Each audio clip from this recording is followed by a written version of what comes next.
হে আমার মায়ের আদরের ভাইরা ভাইরা, তোমরা আমার কবরে রেখে যাইও না। আমি এই অন্ধকার কবরে তোদেরকে ছাড়া থাকতে পারবো না। আমি এই কবরের কঠিন আযাব সহ্য করতে পারবো না। আমার বড় ভাই, আমার আদরের ছোট ভাই, তোমরা আমাকে এই অন্ধকার কবরে রেখে যাইও না।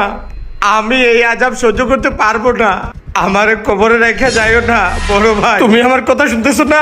আমি না তোমার আদরের ছোট ভাই? আমি তোমার পাশে দাঁড়িয়ে আছি, একটাবার তাকাও বড় ভাই। এই মিলন, তুই একটাবার তাকা না। তুই না আমার আদরের ছোট ভাই? তোরে না হাতে ধরে হাঁটাইতাম, তোরে না লজেন্স কিনে দিতাম। আমার কথা শুনতে পাচ্ছিস না? একবার তাকা না বড় ভাই। তুমি না আমার সারা থাকতে পারো না? তুমি না আমার সারা কখনো খাও না?